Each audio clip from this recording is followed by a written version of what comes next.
you'd just get up in the morning, fucking wake up, going, fuck, and then you'd get some breakfast, and then fucking, all right, fucking start rocking. Did you record playing all together? All together, playing all together, sitting around a little circle. We'd watched a Status Quo, a documentary, a doco on Status Quo, and they were saying that they used to sit around in a fucking tight circle. And so we just fucking all stood up, got in a circle and stood around, rocked out in a circle, just really tight, right around the drum kit. And you'd have problems, you know, with like just too much bleed and just people bashing into cymbals and shit. But and once we sorted it out, we had it right. So, yeah, nice and tight. But did you pick your producer? I read Johnny K. Yeah. Production. Did he agreed on this? And this point of view, or did you talk with him about this? Yeah, you know, he didn't agree first to drilling the hole in the wall and all that sort of shit and getting right up on the drum kit because, you know, it sort of messed with his mics a little bit, but he eventually seen that it worked, so we did it.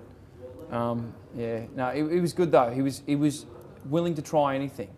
Yeah, let us fuck up his building for crying out loud. But no, he was really good. Like anything, no stone didn't get unturned. Everything fucking tried every fucking thing. Okay. Well, is this something that will probably continue to go like this, the way of recording? Yeah, well, we slept in the studio. I heard that, yeah. Yeah, we're going to do that again. We're definitely sleeping in the studio again, like sleep behind the drum kit. Like Ryan was behind the drum kit, I'm behind some amps, Rhodes is behind his stuff, and then Shreddy's out by the pool table. How long did you have to stay in the? How long did you stay in the studio? About 3 months. And you know, you just get up in the morning, fucking wake up, going fuck, and then you get some breakfast, and then fucking all right, fucking start rocking.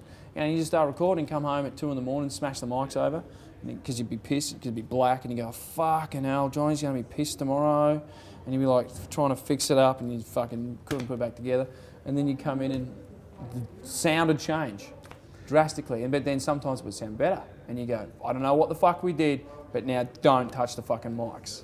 Okay, but yeah, you said sound-wise, it's a different approach, and also musically, the way you wrote the songs in the. Is there also a difference in that? That may be something you wanted to try, something a little bit different, songwriting. Yeah, way of speaking? I mean, well, the first album, we'd been on the road, but not as much.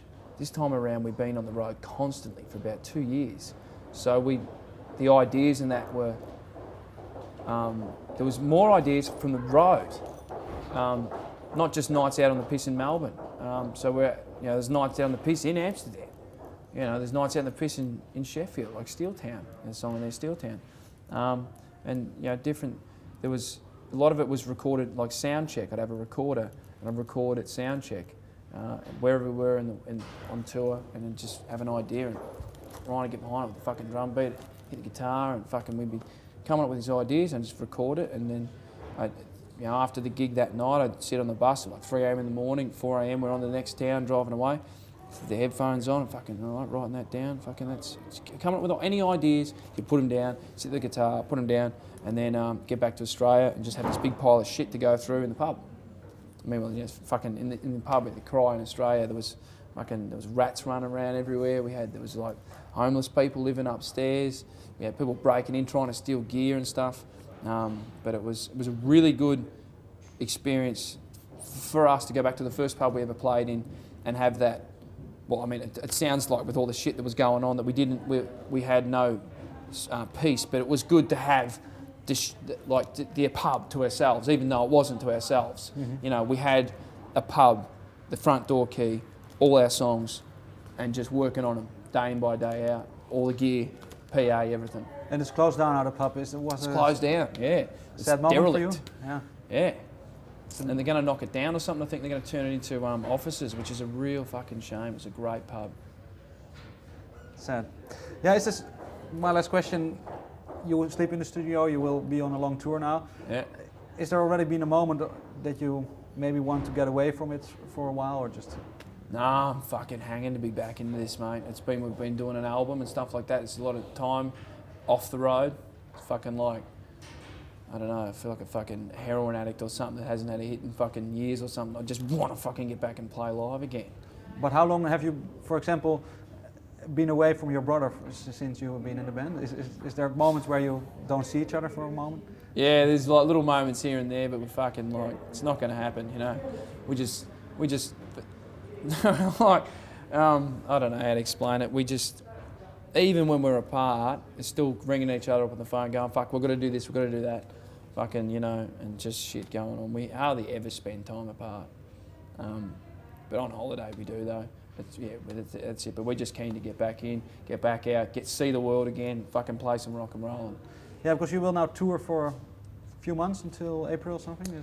No, we'll go over to Vancouver in a week from today, and we do a few days rehearsal for a Motley Crue tour, and we're going to do a Motley Crue tour over there, and then in Canada, and then we come back to Europe, and then we kick off over here, and then the UK, and then off to the States again, and then we'll be back here again after that. And then you'll see what happens. Yeah, we'll just keep going. Just keep on steamrolling ahead. But is there something you do maybe to maintain that energy to do this? Because I think I love it. That's what it is.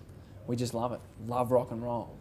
Fucking, and if I don't have it, then that's when I lose energy. It gives it. Thank you for your time. Thanks, mate. Okay. Cheers.